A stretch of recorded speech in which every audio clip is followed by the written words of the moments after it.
দধিচিড়া দণ্ড মহোৎসব তিথি। এই প্রসঙ্গেই আজকের আলোচনা। এটি আজ হৃদয়ে প্রবেশ করে আছে। আমরা সেই লীলাটি আস্বাদন করব। আপনারা একটু যদি জয়ধ্বনি দিয়ে কৃপা করেন, মঙ্গলধ্বনি দিয়ে কৃপা করেন।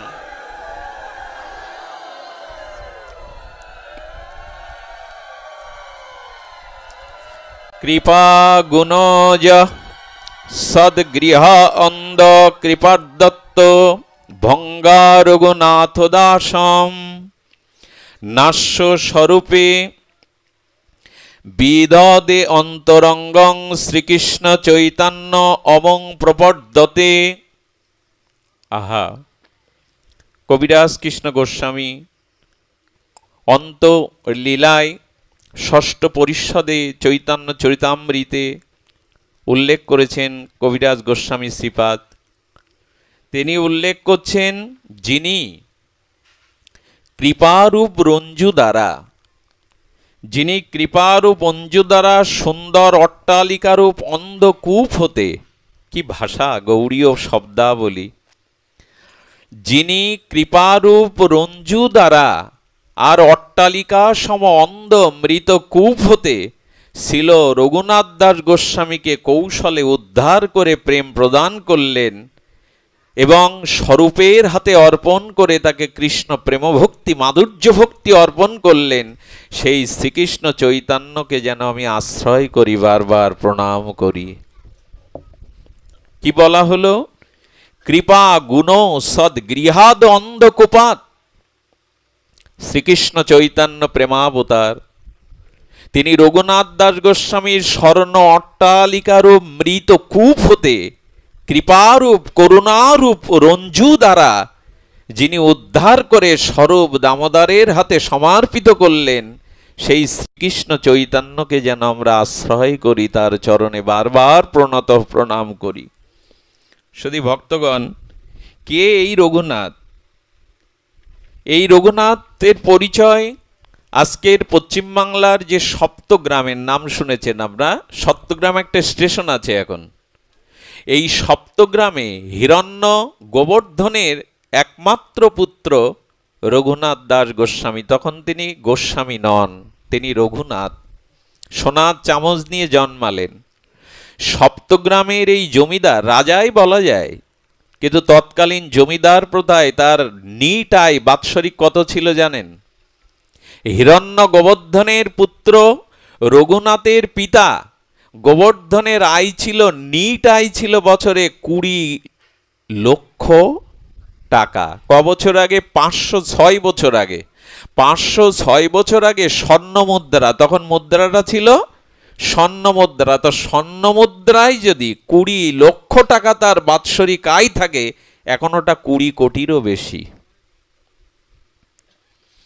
তার মানে ছোট ছোট রাজ্য প্রথা ছিল, জমিদারি প্রথা ছিল। হিরণ্য গোবর্ধন এদেরই ঘরে। আচ্ছা, 12 লক্ষ টাকা দিতে হতো শাসককে, আর ওদের জমিদারিত্বের জন্য তখন 8 লক্ষ টাকা, নিট 8 লক্ষ টাকা রাখা হতো। তারা কম জমিদার সেই সময়। তাদের ঘরে জন্ম নিল একমাত্র পুত্র রঘুনাথ। এই রঘুনাথ যখন জন্ম নিলেন, তার জন্ম থেকেই পিতামাতা লক্ষ্য করলেন তীব্র বৈরাগ্য নিয়ে জন্মেছে, কোনো ভোগীস্প্রিয়া তার মধ্যে নাই। ধীরে ধীরে তার বিদ্যা শিক্ষা শুরু করলেন। আর জমিদার পুত্র তার বিদ্যা শিক্ষা শুরু করাতে ঘটনাক্রমে নামাচার্য ঠাকুর হরিদাস এই সপ্তগ্রামে গিয়ে উপস্থিত হয়েছিলেন। এই হরিদাস ঠাকুর তাকে নিয়ে যেতেন। এই হিরণ্য গোবর্ধনের সভাতে যেতে যেতে ছেলেটার চোখে পড়ল। বাবা, এই কথাটি মার্মিক এই জন্য, মহতের কৃপা বিনা কারোর কোনোদিন কৃষ্ণ ভক্তি হওয়ার সম্ভাবনা নাই। মহতের কৃপা বিনা কোনো কার্যে ভক্তি নয়। কৃষ্ণ ভক্তি রঘু দূরে, সংসার নহে ক্ষয়। সংসার জীবন যৌবনের আসক্তি ক্ষয় হওয়ার পেছনে মহতের কৃপা। মহৎ কৃপা বিনা কোনো কালেই ভক্তি হয় না। নামাচার্য হরিদাস ঠাকুর রঘুনাথকে দেখে বুঝলেন এ ত্যাগ বৈরাগ্য নিয়েই জন্মেছে। তাকে নাম দিলেন, হরিনাম দিলেন। হরিনামের মহিমা তার হৃদয়ে প্রকাশ করলেন। ওই ছোটকালেই হরিনামের কৃপায় আর হরিদাস ঠাকুরের মতো নামনিষ্ঠ এই জগত বরেণ্য আর জগতের চূড়ামণি হরিদাসের কৃপাদৃষ্টিতে রঘুনাথের শুদ্ধ আত্মা শুদ্ধ বাৎসল্য হৃদয়ে ত্যাগ বৈরাগ্য জ্বলে উঠল। শুধু ভক্তগণ, এই ত্যাগ বৈরাগ্যের দ্বারা ধীরে ধীরে ধীরে ধীরে যখন তার এই জমিদারিত্ব আর ঐশ্বর্য ভোগের মধ্যে বেড়ে উঠতে লাগলো, একদিক দিয়ে চলল তার হৃদয়ে নাম নিষ্ঠা আর হরিদাস ঠাকুরের মহান কৃপা। ভক্তগণ, এই করে চলতে চলতে আর কিছুদিন বাদে তার ভিতরে দেখা দিল গৌর চরণে যাওয়ার জন্য উৎকণ্ঠা, ব্যাকুলতা। আমি সংক্ষিপ্ত সূত্রগুলোই বলে চলেছি। রঘুনাথের চিত্তে সূচিত হলো ঠাকুর হরিদাসের মহত নাম প্রভুর কৃপায়, মহত কৃপায় বৈরাগ্য সূচিত হলো। আর সূচিত বৈরাগ্যে তিনি চিন্তা করলেন, কবে গৌর চরণে যাব। ছেলেকে উদাস দেখে স্ত্রীকে বলছেন ওকে বিয়ে দিতে হবে অল্প বয়সে, আর অশ্বরা সম যদি স্ত্রী আসে আর যদি পুত্রকন্যার মুখ দেখে তাহলে মায়াতে রঘুনাথকে ঘরে বেঁধে রাখা যাবে, তাছাড়া বেঁধে রাখা যাবে না। সিদ্ধান্তের পরেই আর ধীরে ধীরে কি হলো, ধীরে ধীরে ওনাকে বিবাহ দেওয়া হলো কৈশোরেই, অল্প বয়সেই। আর অশ্বরী সমা, স্বর্গের অশ্বরী সমা, মেনকা সমা সুন্দরী স্ত্রী আর ইন্দ্র সম ঐশ্বর্য দিলেন। কিন্তু সংসার ভালো লাগে না, উদাস হয়ে বারবার যেন ছুটে যেতে চায় মন কোন অজানা দূরে, কোন চরণে সমর্পিত হতে চায় রঘুনাথ। ভালো করে ঘুম হয় না, ভালো আহার করেন না। এই বৈরাগ্য যদি না থাকে তবে ত্যাগ বৈরাগ্য ব্যতীত কৃষ্ণ ভক্তি হয় না, এ সংসার মুক্তি তার হয় না, দরকার ত্যাগ ও তীব্র বৈরাগ্য। এইটি দেখে কি করলেন জানেন, আর গোবর্ধন বলছেন তার স্ত্রীকে, হিরণ্য গোবর্ধন বলছেন না, যাকে সুন্দরী অশ্বরা স্ত্রী বাঁধতে পারে না, যাকে ঐশ্বর্য ইন্দ্র সম ঐশ্বর্য বাঁধতে পারে না, তাকে শিকল দিয়েও বুঝি বাঁধা যাবে না। ও গৌর প্রেম নিয়ে জন্মেছে, ও ত্যাগ বৈরাগ্য জন্ম নিয়েছে, ওকে ঘরে বেঁধে রাখা যাবে না। পাহারাদার বসালেন যাতে পালিয়ে না যায়। একের পর এক ও মহাপ্রভুর চরণে পালিয়ে যেতে লাগলো। মহাপ্রভুর সাথে 18 বার পলায়ন করতে গেছে, 18 বার ধরা পড়েছে। বাবা তার পাহারাদার নিযুক্ত করেছে যাতে কোথাও চলে না যায়, একমাত্র পুত্র তো, তার হাতেই তো উত্তরকালের এই জমিদারিত্ব। কিন্তু যার মন উদাস, যার মন কৃষ্ণ চরণে সমর্পিত, ত্যাগ বৈরাগ্য সূচিত যার চিত্তে, তাকে কি ঘরে বাঁধা যায়? আমিও আপনাদের দেখে মনে হয় এই গরমে কষ্ট সহিষ্ণুতা তাপ সহ্য করে কত দূর দূরান্ত থেকে মাটিতে বসেছেন। ভাগবত বলেছে যাদের হরিকথাতে রুচি হয় জানতে হবে এক জন্মে না, এর পূর্বে বহু জন্মেই তাদের হরিকথা শোনার সুকৃতি আছে। আর যিনি হরিকথা পরিবেশন করছেন, শাস্ত্রে বলেছে ভুরিদা জনা, তিনি এক জন্মে কৃষ্ণ কথা দান করছেন না, জন্ম জন্মেই দান করছেন। আপনাদের সৌভাগ্য আছে, পূর্ব সুকৃতি আছে, না হলে এত কষ্ট করে দূর থেকে কৃষ্ণ কথা শোনার জন্য এই মৃত্তিকায় তাপ ও দগ্ধতায় এসে কেউ বসে না। এটি আপনাদের পূর্ব সুকৃতি। চাইলেই কি আর সবাই ভাগবত আসতে পারে বাবা? নিজের ইচ্ছায় কি আর আসা যায়? এটি একমাত্র করুণায় আসা যায়। তো এই অন্তরে তার ত্যাগ বৈরাগ্য বৃত্তি নিয়ে যখন উনি গেলেন মহাপ্রভুর কাছে, মহাপ্রভু তখন একটু রুষ্ট হলেন। আর মহাপ্রভু রুষ্ট হয়ে কি বললেন জানেন? মহাপ্রভু রুষ্ট হয়ে, অর্থাৎ মথুরা যেতে গিয়ে মহাপ্রভু চলে আসলেন। আর মহাপ্রভু যখন চলে আসলেন তখন মহাপ্রভু বলছেন রঘুনাথকে, কি বলছেন?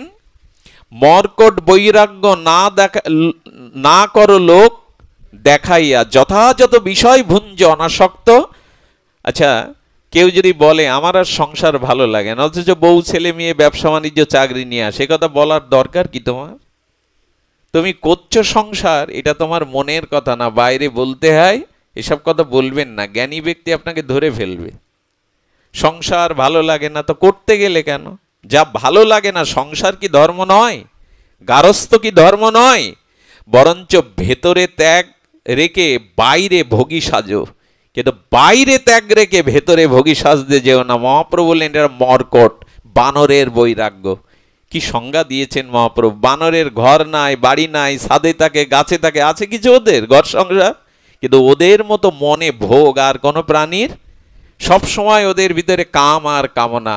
এই জন্য মহাপ্রভু বললেন বাইরে বৈরাগ্যের বেশ নিয়ে ভেতরে ভোগাসক্ত হয়েও না, এটা কপটতা, এটা মিথ্যাচার। রঘুনাথ, মর্কট বৈরাগ্য কেন লোককে দেখাচ্ছ? তুমি বারবার ছুটে চলে আসছো চরণে, এতে লোক জানছে তুমি ত্যাগী বৈরাগ্যী। অন্তরে বৈরাগ্য আনো। আচ্ছা, স্ত্রীর সামনে যদি বলে আমার এই ঘর সংসার আর এই স্ত্রী পুত্র ভালো লাগে না, স্ত্রীর আর ভালো মুখ পাবেন আপনি? এ কথা তার সামনে বলার কি দরকার? এই জন্য শাস্ত্রে বলছেন সংসারে গারস্থ আছে, ওই কথাটা বাইরে বলো না। যথাযথ বিষয় ভুঞ্জ, যথাযথ মানে যেটুকু জীবন ধারণের জন্য গ্রহণ করতে হয় ততটুকু গ্রহণ করো। অতিরিক্ত গ্রহণ করলে কিন্তু অতিরিক্ত খেসারত দিতে হবে তোমায়। একটা পিঁপড়ের সামনে আপনি অনেকগুলো চিনি দিলেন, এক বস্তা, সবগুলো নিয়ে যাবে বাবা? ওর যতটুকু প্রয়োজন, একটা পাখির যতটুকু প্রয়োজন খেয়ে ওখান থেকে চলে যাবে। মানুষের প্রয়োজন ফুরায় সারা জীবনে। মহাপ্রভু বলছেন যতটুকু জীবন ধারণের জন্য, জীবন জীবিকার জন্য প্রয়োজন, তার অধিক সঞ্চয় করতে গেলেই সেই সঞ্চয় বা রক্ষার কারণে তোমার দুশ্চিন্তা এবং তোমার ভক্তি বিনষ্ট হবে। কিন্তু এইসব কথা আজকে আমরা মানি? প্রয়োজনের অতিরিক্ত জীবনে যদি ভার হয়ে যায় তাহলে চলতে পারবেন না পথ।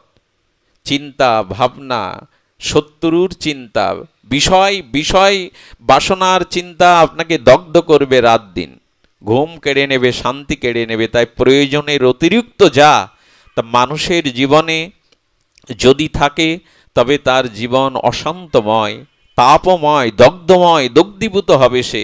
তাই মহাপ্রভু বললেন যথাযথ বিষয় ভোগ করো, আর বাইরে মর্কট বৈরাগ্য দেখাতে যেও না। অনাসক্ত হয়ে সংসারে থাকো, ভেতরে ভেতরে বৈরাগ্য রাখো, বাইরে দেখাতে যেও না। আজকাল তো এর উল্টোটা হয়ে গেছে, বাইরে কে কত নিজের বিজ্ঞাপন দিতে পারে। কথা আপনাদের বলি, এই দেহেতে যার আস্থা আছে অর্থাৎ ভরসা আছে, দেহকেই যে যত্নশীল, দেহকেই যে ভরসা করে, দেহকেই যে অবলম্বন করে, দেহকেই যে সাজায় গোজায়, যার কৃষ্ণ চিন্তা আত্মচিন্তা কোনো কালেই আসবে না। দেহে না করিও আস্থা, মরিলে যে যম শাস্তা। দুঃখের কর্ম গতি দেখিয়া শুনিয়া ভজ, সাধু শাস্ত্র মত যজ, যুগল চরণে কর রতি। ঠাকুর মশাই বলেছেন দেহে যার ভরসা, দেহে যার সেবা যত্ন আদর, যার দেহের প্রতি প্রবল আবেশ, সে কখনো কৃষ্ণ ভক্তি পাবে না। এই দেহটাই হলো বিপত্তির সার, বিবর্তের সার। যার দেহাবেশ যায়নি, দেহের ভোগ লালসাই যায়নি, আবেশ যায়নি, তার কৃষ্ণ ভক্তি হওয়া সম্ভবপর নয়। তাই রঘুনাথ দাস গোস্বামীকে মহাপ্রভু বললেন ত্যাগ বৈরাগ্য নিয়ে ভেতরে থাকো, বাইরে লোক দেখাতে যেও না। তুমি খুব ত্যাগী, তুমি মহিমান্বিত, যেও না। মহাপ্রভু বলছেন গিরে ফিরে যাও, অচিরেই তোমার কৃপা হবে। আচ্ছা, চৈতন্য মহাপ্রভু তাকে ফিরিয়ে দিলেন কেন? আর মহাপ্রভুর বাণী আদেশকে মেনে গৃহে এসে তিনি ঘোর বিষয়ী হয়ে গেলেন। প্রভু বলেছেন অন্তরে বৈরাগ্য আনত, কিন্তু ঘরে গিয়ে কি করে জানেন? খাটে ঘুমায় না, নিচেতে পড়ে থাকে মেঝেতে, আর সারা রাত জেগে ভগবানের চিন্তা করে আর কাঁদে কবে মুক্তি পাবো, কবে বন্ধন মুক্তি হবে। কাউকে দেখায় না। পিতামাতা মনে করলেন সংসারের কাজে, ব্যবসার কাজে, জমিদারের কাজেও মন দিয়েছে, এইবার বুঝি ওর মন ফিরেছে। আসলে ভেতরে ধোঁয়া বইছিল, অগ্নি জ্বলার শুভ অবসার, কখন অগ্নি জ্বলবে। ধোঁয়াটা বাইরে দেখাচ্ছিল কিন্তু অগ্নি জ্বলার শুভ অবসার। হঠাৎ করে উনি চিন্তা করলেন না, আমার চৈতন্যদেবের চরণে যেতে কেন এত বাধা? বাধাটা কেন জানেন? আচ্ছা, সূর্য যদি চন্দ্রকে আলো না দেয়, চন্দ্র নিজস্ব আলো তো নাই, দিতে পারবে বাবা? দিতে পারবে কি? চন্দ্রকে আলো একদিন মোটেও দেয় না, ছিটে ফোটা, এই দিন অমাবস্যা হয়, আর যেদিন পরিপূর্ণ দেয় ওই দিন হয় পূর্ণিমা। দিলে দেবে তো, না দিলে কোথায় দেবে? তারপর রঘুনাথ দাস গোস্বামী চিন্তা করলেন গৌর কৃপা আমি কোটি জন্মও পাবো না, কারণ নিতাইয়ের কৃপা বিনা গৌর পাওয়া যায় না। জয় নিতাই। নিতাই হলেন আশ্রয় তত্ত্ব। নিতাই কৃপা বিনা গৌর পাওয়া যাবে না। আমার ভুল হয়ে গেছে, আমি বারবার গৌর চরণে যাচ্ছি। জানেন, নিতাইকে যে মানে না, নিতাইয়ের চরণে যে শরণ নেয় না, তার গৌর পাওয়া এ জন্মে কেন, কোনো জন্মেই হবে না। বোঝা গেল বাবা? নিত্যানন্দ তত্ত্ব হলো আশ্রয় তত্ত্ব, আর গৌর হলো বিষয় তত্ত্ব। আশ্রয় তত্ত্ব ব্যতীত বিষয় তত্ত্বে পৌঁছানো, এটা আমাদের গৌড়ীয় ভজনের খুব মার্মিক একটা বিষয়। আমি এদিকে ভেঙে যাব না। সারা জীবন যদি গৌর গৌর করেন, গৌর কৃপা পাবেন না যদি নিতাই না ভজেন।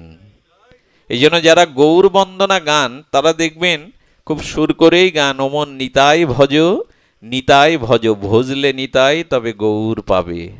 এই পদগুলো সাধারণ না। নিত্যানন্দ চরণাশ্রয় ব্যতীত, নিত্যানন্দের কৃপা ব্যতীত, আসলে কৃপা করবার জন্যই তো দয়াল নিতাই, পতিত উদ্ধারণের জন্য নিতাই। মহাপ্রভু শিক্ষাষ্ট শ্লোকের বাইরে কাউকে কৃপা কর, যার দৈন্য নেই, যার সদাচার নেই, মহাপ্রভু তাকে কৃপা করবে না। মহাপ্রভু শাস্ত্রে সুদৃঢ়, তিনাদবি শ্লোকের যে যাজন করছেন প্রভু তাকেই কৃপা করবেন, অনাচারীকে মহাপ্রভু কৃপা করবেন না। কিন্তু নিতাই বললেন, পাত্র অপাত্র পাপী তাপী আমি বিচার করব না, আমি যাকে পাবো তাকে দেব, আমি যাকে পাবো তাকে প্রেম দেব। এই হলো নিতাইয়ের কথা।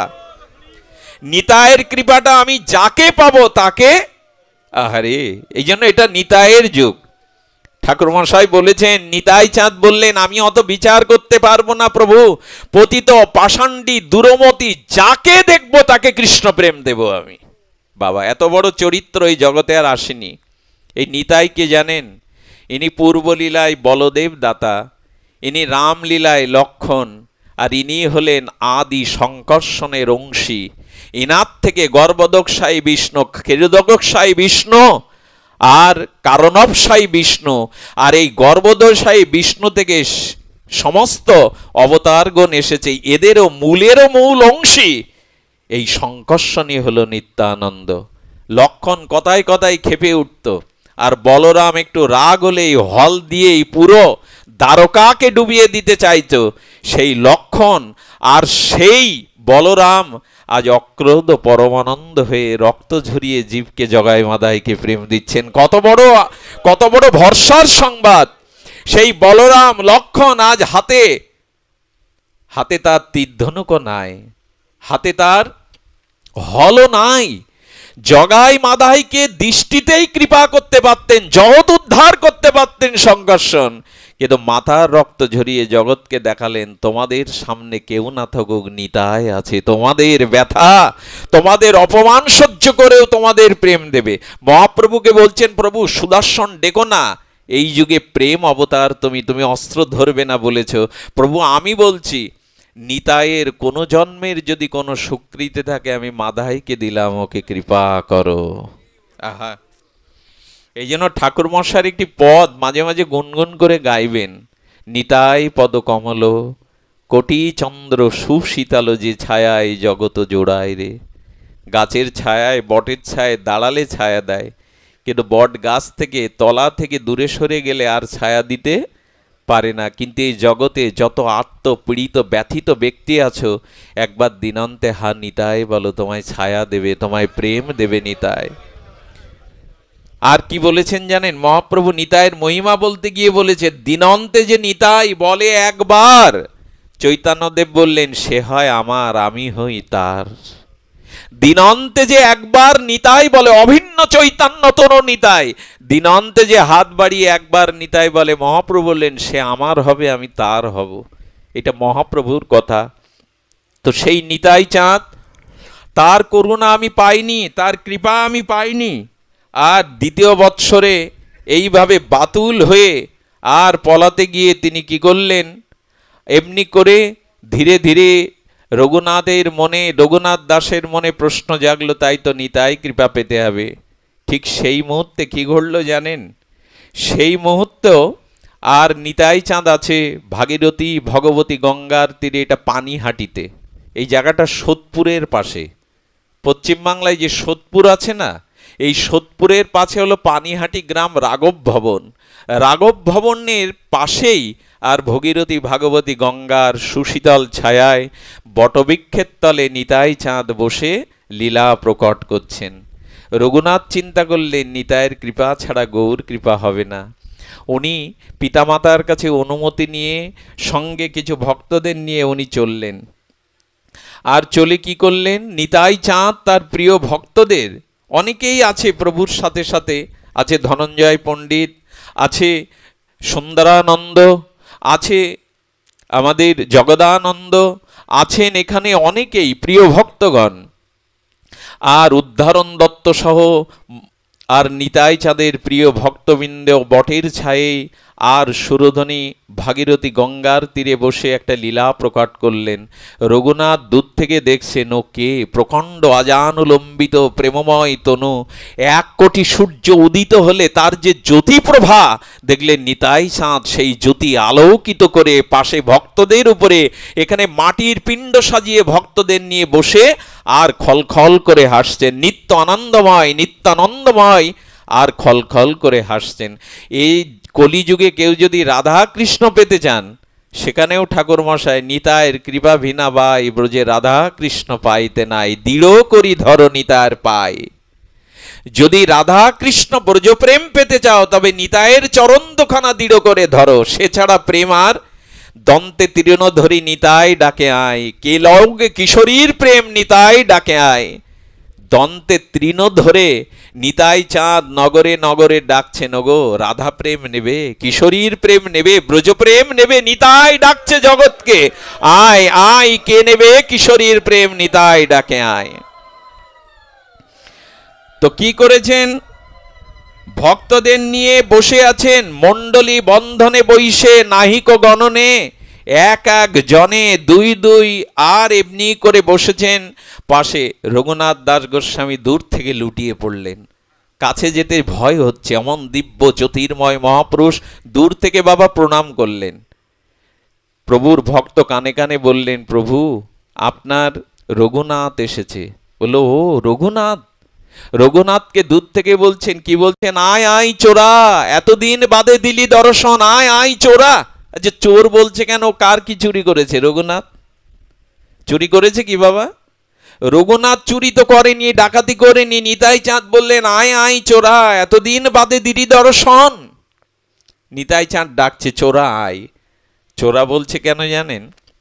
নিতাই যেন ইঙ্গিতে বললেন, তুমি যা চুরি করতে চাইছো সেই গৌর চরণ, সেই গৌর চরণ হলো আমার সম্পদ। আপনাকে না জানিয়ে যদি আপনার কোনো সম্পদ আমি নিয়ে নিই, ওটা কি করা হয়? আপনাকে না জানিয়ে আপনার কোনো সম্পদ যদি না নেওয়া, এটা চুরি করা হয়। নিতাই চাঁদ অভিমান হলো, গৌর আমার, আমি গৌরকে না দিলে কেউ গৌর পায় না।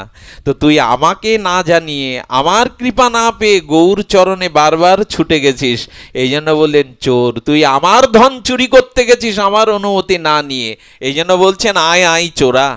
আচ্ছা উনি সামনে আসতে পাচ্ছেন না, অপরাধী মনে করে ধুলায় লুটিয়ে পড়লেন, আকর্ষণ করে টেনে নিলেন। বাবা আমি আগেই বলেছি, এই আলোচনা আপনাদের মনোপুত হবে না। যারা গৌরগণ নিতান্তই নিতাই চরণ ভজন করেন, আজকের দিনে আমার শান্তদার বা তার ভাইদের ভাগ্য ভালো, চিরাদদি উৎসবের মতো তিথি আর হয় না। আজকের এই তিথি সবাইকে কৃষ্ণ ভক্তি দানে সমর্থ। আজকের এই তিথি গৌড়ীয় বৈষ্ণবের নিতাই করুণার এক অমোঘ তিথি। এই জন্য ভালো না লাগলেও এই লীলা কথা আজ বলতে হবে, শুনতে হবে। এর মধ্যে দিয়েই কৃষ্ণ প্রেম, গৌর প্রেম, নিত্যানন্দের করুণা আমরা পাবো। আর নিত্যানন্দ আকর্ষণ করে রঘুনাথের মাথায় কি করলেন জানেন? আর রঘুনাথের মাথাকে আকর্ষণ করে 2 চরণ রঘুনাথের মাথায় তুলে দিলেন। 2 চরণ রঘুনাথের মাথায় তুলে দিলেন। আর কি করছেন? দণ্ডবাদ পড়িল কথা দূরে, সেবাক কহে রঘুনাথ দণ্ডবাদ করে। শনি প্রভু কহে, চোরা দিলি দর্শন, আয় আয় আয় আজ তোর করিব দণ্ডন। তুই আমার সম্পদ চুরি করতে গেছিস, আমাকে না জেনে, আমি তোকে দণ্ড দেব। বাবা চুরি করলে চোরকে কি দিতে হয়? দণ্ড দিতে হয়। আচ্ছা যে যাকে অপরাধের জন্য সাজা দেয় সেই দণ্ড, আচ্ছা এখানে দণ্ড মানে সাজা, তো তো সাজা কখনো উৎসব হতে পারে বাবা, আনন্দের হতে পারে? কেউ কাউকে যদি অন্যায়ের কারণে, চোরের কারণে সাজা দেয়, ওটা কি উৎসব হয়, আনন্দ হয়? কিন্তু নিতাই চাঁদের করুণা দেখুন, আজকে দণ্ডের নামে তিনি উৎসব শুরু করে দিলেন। দণ্ড কখনো উৎসব হয়? কিন্তু আজ দণ্ডের নামে উৎসব শুরু করে দিলেন। কি বলছেন? আয় আয়, আজ তোরে করিব দণ্ডন, আজ তোকে আমি দণ্ড দেব। সেই দণ্ডটাই উৎসব হয়ে গেল 506 বছর ধরে। দণ্ড উৎসব, নাম হয়ে গেল চিরাদদি দণ্ড উৎসব দণ্ডন। প্রভু বলায়ে তিহ নিকটে না করে গমন। নিত্যানন্দ আয় আয় করে ডাকছেন, কিন্তু লজ্জায় যেতে পারছে না। তোমার চরণ ভুলে আমি গৌর চরণে গেছি। নিতাই আকর্ষণ করে চরণে দোকানা মাথায় তুলে দিলেন। আকর্ষিয়া তার মাতে প্রভু ধরিল। আচ্ছা বাবা, আমাদের উত্তমঙ্গ তো মস্তক, তাই না? কারো পা তুলে দেওয়া উচিত মাথায়? আচ্ছা নিতাই চাঁদ, আপনি একটু ভেবে চিনতে পা দেন, লোকের মাথায় পা দিবেন কেন? আপনি হাত দিয়েই তো আশীর্বাদ করতে হয়। নিতাই বলছে, না গো, এবার আর আমি নিজের জন্য কিছু রাখবো না। আমার যা সর্বস্ব ভিখারি হয়ে আমি কাঙাল হয়ে তোদের দিয়ে দেব। আসলে করুণা তো চরণে। দেবতার ফুল কি আমরা মাথায় দেই, বুকে দেই? চরণেই তো দেই। শ্রীগুরু চরণ, রাধারানী চরণেই তো কৃপা। তাই নিতাই বললে, এবার হাত দিয়ে আর্ধেক কৃপা করব না। আমার যা কিছু সম্পদ, যে আসবে আমার চরণে, আমার চরণে যা কিছু আছে আমি তাকে সব মস্তকে দিয়ে দিলাম। এমন করুণা শুনেছেন কারো, যে মাথায় পা তুলে দিয়ে কৃপা করে? নিতাই চাঁদের বড় বিচিত্র, বৈচিত্র্য তার করুণার অবদান। আচ্ছা, সেন সেবানন্দ তিনি গৌড়ীয় ভক্তগণকে রাঘবের ঝালি নিয়ে চলেছেন। নিতাই চাঁদও দলে আছে। তিনি উড়িষ্যায় শ্রীক্ষেত্রে যাচ্ছেন মহাপ্রভুর দর্শনে। আর নিতাই চাঁদকে বললেন, প্রভু আপনি এই গাছের তলে দাঁড়ান, আমি খাজনাগুলো মিটিয়ে আসি, এসে আপনার থাকবার খাওয়ার ব্যবস্থা করছে। আর খোঁজ নেই। আসলে 400-500 লোকের খাজনা দিতে, তাদের আহারের ব্যবস্থা করতে, তাঁবু করতে কতটা কষ্ট হয়। আর নিত্যানন্দ প্রভু নরলীলা তো, ক্ষুধায় জ্বলে যাচ্ছে পেট। আর যেই আসছেন সেন সেবানন্দ, কি বলছেন জানেন নিতাই চাঁদ? ওনার স্ত্রীকে শুনিয়ে শুনিয়ে বলছেন, হ্যাঁ, শিবানন্দের ছেলে, এই শিবানন্দের স্ত্রী বিধবা হোক, শিবানন্দ মরে যাক, ওর ছেলেরা মরে যাক। আচ্ছা, এই কথা কোনো স্ত্রী সহ্য করতে পারে? শিবানন্দকে গিয়ে ওনার স্ত্রী বলছেন, অবধূত ঠাকুরকে ঠেকাও, আমার সামনেই বলছে আমি যেন বিধবা হই, আমার ছেলে মারে। সেন শিবানন্দ হেসে বললেন, নিতাই চাঁদকে বুঝতে পারোনি তুমি? আচ্ছা, মা যদি বলে ছেলেকে, কোনো দুষ্ট বুদ্ধির কারণে যদি বলে মর মর মর, দূর হ, এটা মার মনের কথা? মনের কথা না, এটা বাইরের কথা। তেমনি শিবানন্দকে বলছেন, শিবানন্দের স্ত্রী বিধবা হোক, তার ছেলে মেয়ে মরুক। আর শিবানন্দ হাত জোড় করে অপরাধীর ন্যায় নিতাইয়ের সামনে যেই গেছে, আর মাথা বেট দিয়ে লাথি যেই পদাঘাত করেছেন, অষ্টসাত্ত্বিক প্রেমে সেন শিবানন্দ গড়াগড়ি যাচ্ছেন। প্রভু প্রভু, আজ সর্বস্ব প্রেম দিলে, আজ আমার প্রকৃত গৌর কৃপা হলো। প্রভু, আমি তোমার চরণ পেলাম। এই হলো নিতাই। শুনেছেন কোন মহাত্মার চরণ তুলে দেয় মাথায়? হাত দিয়েই কৃপা না, নিতাই চাঁদের কৃপা। এই জন্য বলছে, দৃঢ় করি ধরো নিতাইয়ের পায়। মনে মনে নিতাই চরণটা মাথায় নিবেন, তাহলে আর কোনো বিঘ্ন, আর কোনো বাধা, আর অন্তরায় আপনার জীবনে আসবে না। আজ নিতাই চাঁদ চরণ তুলে দিলেন, আর দিয়ে কি বললেন? প্রভু বলায় তিও নিকটে না করো গমন, আকর্ষিয়া তার মাতে প্রভু রাখিল চরণ। চরণ তুলে দিলেন। এবার বলছেন, আমি তোকে দণ্ড দেব, আমি তোকে দণ্ড দেব। কৌতুকী নিত্যানন্দ সহজে দয়াময়, রঘুনতে কহে কিছু হইয়া সদায়। নিকটে নাই সমর, ভাগো দূরে দূরে, আজি লাগি পাইয়াছ দণ্ডিব তোমারে। আমার কাছে এসো না, তুমি দূরে দূরে থাকো রঘুনাথ, আজ তোমাকে আমি দণ্ড দেব। সেই দণ্ডটা কি দিলেন? বলেন, আজি চিড়াদদি ভক্ষণ করাও মোর গণে। আজকে এই জন্য দুপুরে মধ্যাহ্নে একটু রাধা মাধবকে, নিতাই গৌরকে চিড়ে দধি এই ভোগটা দেওয়ার নিয়ম আজকের দিনে। যারা অন্ন ভোগও দেন, এটা অনেকেই দিয়েছেন আজকে। তা বলছেন, আমার যত গণ এখানে আছে, রঘুনাথ তুমি চিড়া দধি আর এই দণ্ড মহোৎসবের নামে আমি তোমাকে দণ্ড দিলাম, ভক্ত সেবা করাও। নিতাই চাঁদ জগৎকে দেখিয়ে দিলেন, পেছনে যদি ভক্তি না থাকে, বৈরাগ্য না থাকে, তবে প্রেম ভক্তি হবে। তোমরা বৈষ্ণব সেবা দাও, নিতাই গণের সেবা দাও, গৌর গণের সেবা দাও। শুনিয়া আনন্দিত হইল রঘুনাথ মনে, সেইক্ষণে নিজ লোক পাঠাইল গ্রামে। সপ্তগ্রামে পাঠালেন, আর কি হইল জানেন? ভোগ্যদ্রব্য লোক সব গ্রাম হইতে আনে, চিড়াদদি দুগ্ধ সন্দেশ আর চিনি কলা, সব আনি প্রভু আগে চৌদিকে ধরিলা। মহোৎসব নাম শুনি ব্রাহ্মণ সজ্জন, আসিতে লাগিল লোক অসংখ্য গণন। আর গ্রাম হইতে সামগ্রী মাগাইয়া 102 হল না, মানে মাটির বড় বড় পাত্র, 200 মাটির পাত্রে আর উৎকৃষ্ট গাভীর দুগ্ধ ঘনবর্ত করে, তার মধ্যে ঘৃত দিয়ে, কর্পূর দিয়ে, চিনি দিয়ে, চাপা সৌরি কলা দিয়ে, আর যখন সাজানো হলো অসংখ্য গণন, গোনা যায় না। 102 হল না তাহা আনাইল, বড় বড় মৃত্তিকা কণ্ডিকা আনাইতে 5-7। এক বিপ্র প্রভু লাগি চিড়া ভিজাই তাতে, এক ঠাই তপ্ত দুগ্ধ ভিজাইল তাতে, কর্পূর চন্দন চিনি শর্করা আর ঘৃতাদি দিয়ে সেইটা লাগানো হলো। নিতাই চাঁদ তখন নৃত্য শুরু করলেন, আর নিতাইয়ের নিত্যানন্দের নিত্যনে আর এমনি সমস্ত মণ্ডলী করে বসে সেই ভোগ যখন নিত্যানন্দ নিবেদন করলেন, সংকীর্তনে মাতরা হলেন।